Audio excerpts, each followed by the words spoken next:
title of Nouvelle Ecole de Maîtres 2010, a work of collective creation across acting, improvisation, and a voyage similar to the voyage of Alice in Wonderland. Could you talk about this fascinating adventure? It's been in my mind for a long time, the idea of sort of someone who, the very simple story of someone who goes on a dangerous journey, someone whose ordinary life is kind of fractured, is changed by a choice or by a very subtle series of choices that they make.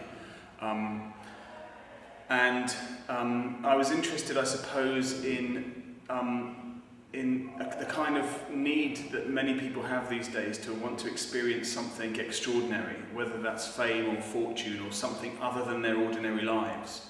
So I wanted to find a story of someone who in essence lives a kind of ordinary family life, but is also and has all the things that we all like, has a nice home, has a nice family, whatever that is, but is tempted by something that's dangerous and by something that's dark and exciting and thrilling, and begins to go on this journey. And I was interested in how that person is consumed by that world.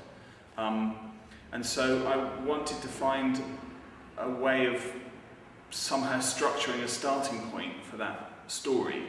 And so when I was asked to do Ecole de Maîtres, it occurred to me that there were two things that had been sticking in my mind for a long time. One is the story that everybody knows of Alice in Wonderland. She, a girl who's lying on a river bank, and she sees a white rabbit go past and goes down the hole, and she's curious enough to follow that white rabbit.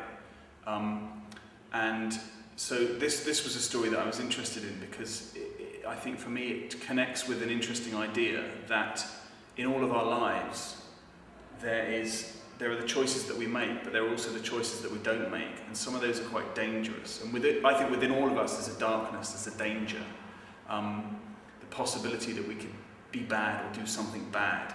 So there was the story of Alice in Wonderland, and the idea of someone travelling through a door, through a portal into a different world. And also a documentary that I'd seen back in 2000 that I'd always remembered.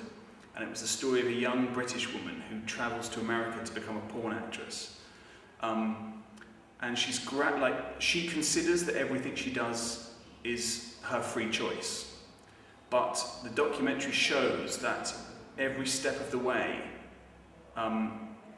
each choice that she makes hardens her to the next choice, and the next one, and the next one. And very soon, she's completely surrounded by this world which is dangerous. And she doesn't know if she can get back out again. She doesn't know if she'll ever be able to go back to her ordinary family life. So this is, I think, the main force behind the work that we're looking at.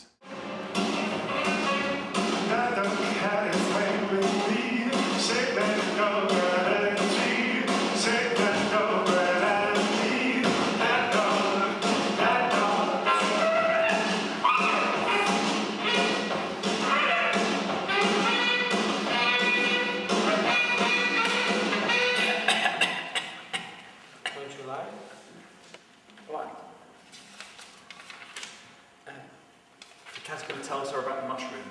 Some of it will help it get bigger, some of it will help it get smaller, in Italian. What is this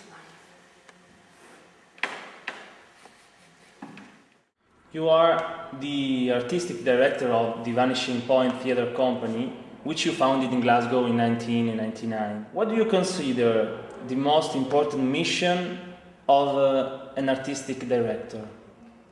It's to do what you want to do. It's to follow your impulses and to be truthful. And that seems like an obvious thing to say, but I think, as a director, you can often, especially when you're a younger director, you can often try and be like the directors that you admire. And I think we all go through a phase of trying to be the director that we admire. But actually, I think that it's really important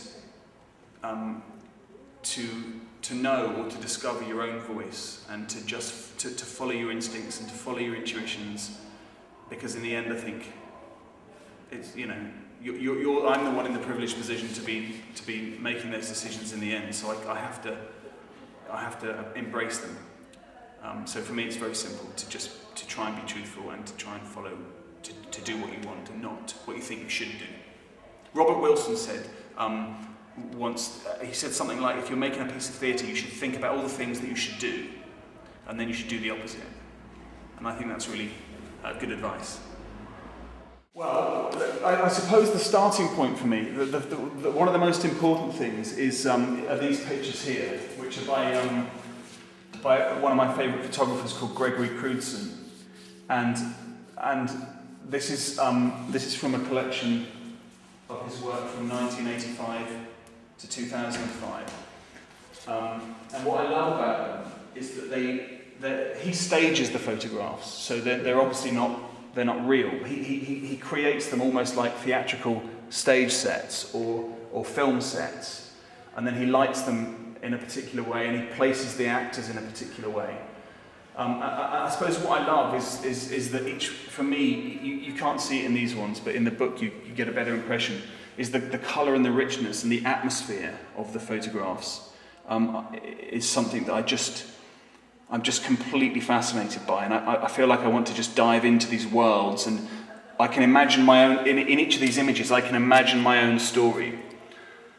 So it's somehow not words that are speaking to me, but it's the story of the image, which I find really interesting.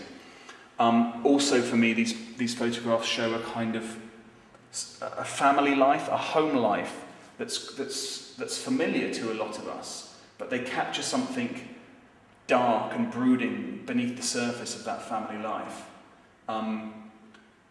Again, that to me is fascinating.